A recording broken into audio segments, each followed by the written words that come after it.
So Paul Flemons from the Australian Museum is going to speak to us first about FrogID, and then Sylvia Clark from the South Australian Department of Environment, Water and Natural Resources will go batty with the Mega Murray-Darling Microbat project. And then finally Kylie Andrews, who's a producer, writer and editor at ABC Radio National Science, will speak about the ABC Online National Science Week projects. And these engage very large numbers of people each year. So I'm proposing that we let the speakers deliver their talks, and then we'll all gather back together at the end, and whatever time we have left, we'll try and engage in some Q&A. So please join me in firstly giving a warm Pobblebonk welcome to Paul Flemons.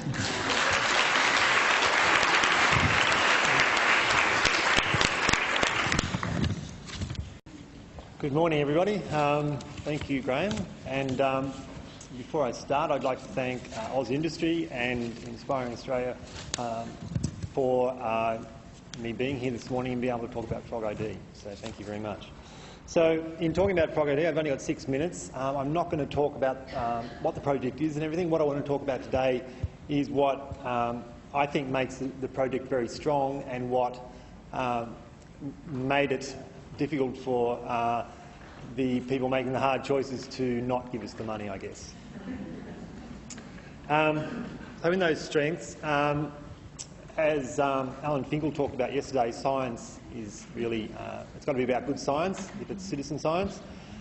So for frogs, we've got a very strong scientific reason for doing this. Frogs are a bit of an indicator of environmental health. We don't really know our frog population for all of Australia. We know it for particular areas, but certainly we don't believe discovered all of Australia's frogs. We don't know the distributions of them, so we need a lot of data, and the best way to do that is to engage the community in doing that. It would not be possible through a normal size research project to survey all the frogs of Australia. The concept of frogs being canaries in the coal mine as an environmental indicator, so if we're getting a picture of how frogs are doing around Australia, the distributions, how they're being affected by things like climate change, by land clearing, by pollution, etc., that is then an indicator to how the environment in general is doing. An accessible data capture process is a really important part of a project if you're involving citizen scientists. So with frogs, the beauty of frogs is their call is diagnostic of their species. If you take into account the geographic location and their call, then it's diagnostic of frog species. And so being able to use that to create a citizen science project is very powerful. So what we did is we created a means of recording those frog calls and submitting them to a database where we have experts identify them and provide feedback to the community. A clear project vision. So we knew what we wanted to do. We wanted to build an app. We wanted to engage with schools and citizen science all around Australia to create a platform and a mechanism for capturing as much information about frogs as possible around Australia, engaging the community and creating a project that could not be done through traditional science. We knew that we wanted to involve citizen scientists. We identified the process we're going to do that. We're going to use an app. We're going to use sound recording on that app. So technology had to be available and at a stage where we could do what we wanted to do. And fortunately, with the advent of mobile phones and smartphones over the last 5 to 10 years, that's enabled us to have a platform for running a project of this type. Partners. Now this is possibly the most important part of getting us up, I think, in terms of the project. We were talking about a national project. You don't want to be running a national project by yourself. We had a corporate partner in IBM who have contributed a large amount of their internal resources and funding to creating the app. A very important part of going into an application is having partners like a corporate partner. Obviously, and also we had the museums around Australia which allowed us to talk about it as being a national project. You need to have national scope of your partners involved there. And of course Inspiring Australia and Oz Industry in terms of providing the funding for that. A charismatic figurehead, really coming. Jodie Rowley is a great scientist. She's got the scientific knowledge to drive the project, but she's also an excellent media and figurehead for the project. So that allows us, from a communications and marketing perspective, to have somebody out there that is recognisable, very passionate, and is putting the time and the effort and has the knowledge to back it up. And that's a very powerful part of our project.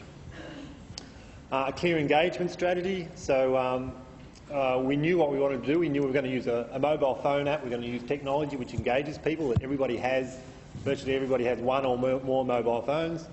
And getting them out and about, engaging them using it as a tool at the individual level was the idea with the mobile phone, and having some information on that app which provides a bit of education around what we're trying to do with frogs, but also has the tool for recording the information and submitting it.